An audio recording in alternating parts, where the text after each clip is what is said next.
Heyo Jellybeans, it's Jam here. Hope you all are doing well. For today's video, we are going to be doing another squishy makeover. Let's go!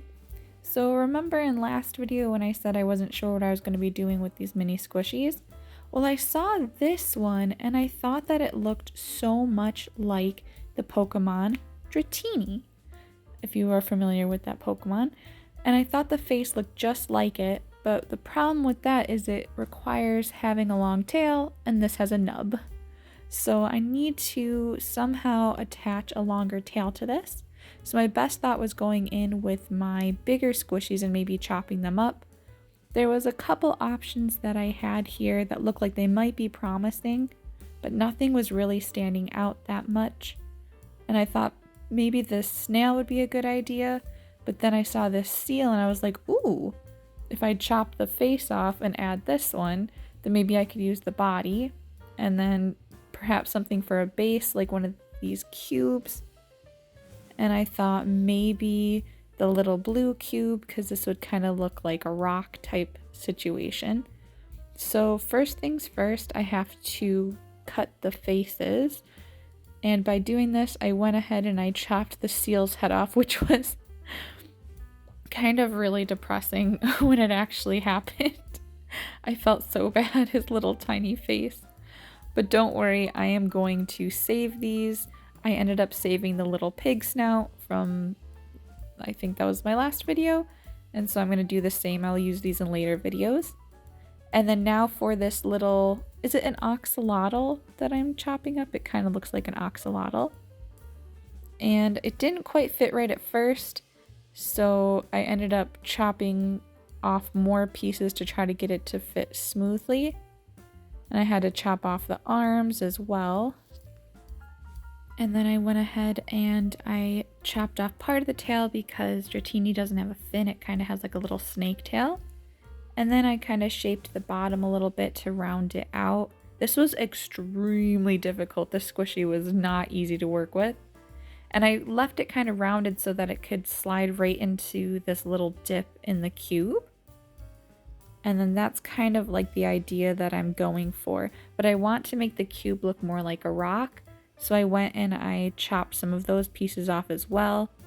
It's a lot of fun chopping the squishies, but it is really difficult. And if you make a mistake, there's no going back. And here, of course, I have my from Amazon Puffy paint. If you want the link for that, check out my previous video. And so what I'm doing is I'm trying to attach the head to the base, and this was slipping everywhere. It was making such a mess, and for some reason it was not staying on like I thought it would. And then of course this had to go and happen. It was just getting blue puffy paint everywhere. And then I was like, you know what, forget it. I'm just going to get my fingers dirty. And this was making it even more difficult because then the little squishy was hard to hold. So I figured I'd set it down, just cover it, and then use these little tongs to try to hold. Or no, these are, oh gosh, what are these called? Something for wire twisty thingy. And then of course I had to go in and blow dry it. This will help in between coats. And finally, what I ended up doing, because it wasn't staying, is I ended up running one of these kind of like metal spiky things through it, and that finally got the head to attach to the body. And then I went in and I filled in as many gaps as I could and tried smoothing it out as much as possible. It started looking a little better, but still I was kind of regretting this, and I was worried that it just wasn't going to come together. And then of course I had to go in and add the white details. Now this is where I started getting a little bit of faith back in my idea. Not much, but a little bit. When I saw those Dratini details, it started giving me a little bit of confidence. Then of course I had to go in and add his little white cream belly, which is probably one of my favorite things about Dratini, is just the plumpness and the cuteness of his little body. And then of course had to get the white stripe going up the back of the tail. And I almost forgot to, but then I remembered last minute that Dratini has like that big little nose-mouth combination. So I went in and added that. Now that was really difficult to get a rounded shape with this puffy paint. I don't know why I was struggling so much. And then before I did the eyes, I forgot Dratini has that little dot in the middle of his forehead. Alrighty, now onto his eyes.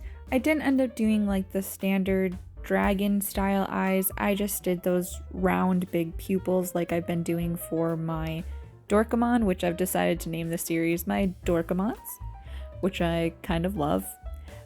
But this part I finally got to do the rock, which this made all the difference. You actually got to see where his body starts and the rock begins. And this really made me have more confidence and more faith in my idea, which I did not have much of that at the beginning. One thing I did notice is that his color of his skin is different from the other original, but oh well. That is it for our little Dratini. I am not quite sure if I want to change the name to something else. I couldn't quite figure out what it should be because I know I have my little Bulbaderp and Derpachu. So I think I'm just going to keep it Dratini for now, unless you guys can come up with a different name. And here you can see from the different sides how this piece actually came together really well. And if you like seeing squishy makeovers like this, which I'm going to try to do more often, please consider subscribing. It would mean the world to me. And then hit that notification bell. Thanks a bunch of noodles. Bye!